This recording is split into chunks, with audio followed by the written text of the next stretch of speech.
To our channel. जैसे कि हम सबको पता है कि पाकिस्तानी ड्रामास दुनिया भर में देखे और पसंद किए जाते हैं। So we are here to discuss some amazing dramas. आइए सबसे पहले बात करते हैं ड्रामा सीरियल सुकून के बारे में। इस ड्रामे की 45 किस्तें हो चुकी हैं, लेकिन ये ड्रामा काफी ड्रैग कर दिया गया है। लेकिन इसकी लास्ट एपिसोड काफी इंटरेस्टिंग थी और उसने एक नया मोड़ लिया। और अब हम बात करेंगे इस ड्रामे के लास्ट एपिसोड के पहले सीन के बारे में। ये केस माँ और बेटी के इमोशनल सीन से शुरू हुआ, जिसमें आयना फाइनली घर वापस आ चुकी है। It was an emotional scene between mother and daughter. इस एपिसोड में हमें कुछ कैरेक्टर्स में शिफ्ट देखने को मिले, जैसे कि उस्मान ने किया एक बड़ा फैसला। उसने अपनी गलतियों का मुदावा करने के लिए अपना घर आयमा के नाम कर दिया और उससे दूर जाने का फैसला कर लिया। देखें, ये बहुत अच्छी बात है कि जब हम किसी को तकलीफ पहुंचाते हैं तो हमें उसका पछतावा होना चाहिए और सिर्फ लफ्जों की हद तक नहीं। अब अगर आयमा वापस भी चलेगी तो वो काफी हद तक जस्टिफाइड होगा। आपको क्या लगता है कि क्या आयमा को उस्मान को रोक लेना चाहिए? We also had a moment जब बाप बेटी के लिए खाने पीने के लिए चीजें लेके आते हैं and finally they break the ice. आगे बढ़ते हैं हमदान और रजा की तरफ। रजा फिर से सब कुछ अनडन करना चाहता है, लेकिन हमदान उसे रियलिटी चेक देता है और कहता है कि हमेशा सब कुछ उसके हिसाब से नहीं हो सकता और वो सब कुछ आयना के ऊपर छोड़ देता है। नाउ लेट्स सी कि आयना क्या फैसला करेगी, क्योंकि वो जानती है कि रजा के लिए सब मजाक है। उसको लगता है कि वो जब जैसे जो चाहता है वो हो जाएगा, लेकिन रिश्ते ऐसे नहीं निभाए जाते। और नेक्स्ट सीन में तो रजा ने हद ही कर दी। उसने आयना के घर फूल और पिक्चर्स भेज दिए, जिसे देख के आयना काफी परेशान हो गई। ये वाला सीन देख के तो शाहरुख खान की डर मूवी वाली वाइब आ रही थी। रजा की ये हरकतें काफी शेडी लग रही हैं। वो ये हरकतें करके आयना को सिर्फ परेशान करना चाहता है। आयमा ने रजा की तरफ कोई हमदर्दी नहीं दिखाई और नापसंदीदगी का इजहार किया। और अभी वो रजा की इस हरकत से परेशान ही थी कि रजा ने उसके घर कॉल्स करनी शुरू कर दी। रजा हर तरीका अपना रहा है कि किसी तरह वो आयना को हासिल कर सके। कभी वो हमदान के पास से आता है तो कभी वो आयना को कॉल्स करता है।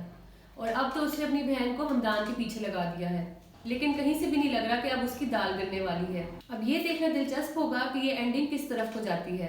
अब हम चलते हैं ड्रामा सीरियल इश्क मुर्शद की तरफ। इस ड्रामे की खासियत तो हम क्या ही बयान करें, और ये वाली किस्त तो बहुत ही अच्छी और इंटरेस्टिंग थी। Finally Fazal Bakhsh Mir Shamir Sikandar. The scene was worth watching. जितनी टेंशन शिब्रा और शामिर को लेकर थी वो सब दूर हो गई इस सीन को देखकर। फजल बख्श ने ऑमलेट की फरमाइश की तो शामिर ने नौकर से ऑमलेट बनाने को कहा। ये तो वही बात होगी, फजल बख्श शॉक एंड शामिर रॉक। फजल बख्श ने लास्ट टाइम में फिर से मना करा दिया, ये कहकर कि मैं वाहिद बंदा था जो आपका खा रहा था, जबकि आप पूरा सूबा खा गए। ये बात सिर्फ फजल बख्श ही कह सकते हैं और सिर्फ शामिर सिकंदर ही सुन सकते हैं। Do not try at all. दूसरी तरफ शिब्रा के घर मिठाइयां बढ़ती हुई नजर आई। सुहेब की मां ने सुलेमान साहब को बताया कि सुहेब की सरकारी नौकरी लग गई है, जिस पर सुलेमान साहब ने खूब खड़ी खड़ी सुना दी, जिस पर नरगिस आंटी भी गुस्सा कर गई और वहां से जाते जाते कह गई कि शामिर जैसा दामाद इस घर को नहीं मिल सकता। और फिर हम देखते हैं कि कैसे दाऊद अली खान ने अपने बेटे को मैनिपुलेट करने की कोशिश की और अपने बेटे को बताता है कि सुलेमान साहब और उनके घर वाले आए थे और उनको जलील करके चले गए, जबकि ये सच नहीं है। दाऊद अली खान शामिर को बताता है कि उसको सब सच पता है कि वो क्या करता फिर रहा है, और वो शामिर को इमोशनल ब्लैकमेल करने की कोशिश करता है और ये शो कराता है कि उसे उसकी बहुत फिक्र है।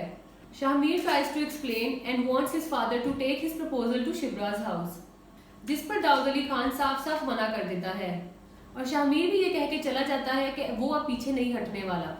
Shibra also finds her love and finally has spoken up for Shamir. Shibra ने अपने बाप से कहा कि औलाद को बाप की सजा नहीं मिलनी चाहिए और ये भी कि शामिर उसके बिना मर जाएगा। फिर सुलेमान साहब ने शिब्रा को देखा और उसको बता दिया कि दाऊद अली खान ने उनको अपने घर बुलाया और बहुत जलील किया। ये सुनकर शिब्रा शामिर के घर जाती है और उसको सच्चाई का बता देती है। शिब्रा फिर से सुलेमान साहब के पास जाकर शामिर की वकालत करती है, जिसपे सुलेमान साहब कहते हैं कि दाऊद अली खान क्या आएगा तुम्हारा रिश्ता लेकर? तो शिब्रा कहती है कि अगर वो आ गया तो अब हमें देखना पड़ेगा कि क्या दाऊद अली खान शिब्रा और शामिर का रिश्ता लेकर जाएगा कि नहीं। अगर आपको हमारी आज की वीडियो अच्छी लगी है तो कमेंट करके जरूर बताइएगा। For more videos like this, like and subscribe our channel and don't forget to press the bell icon.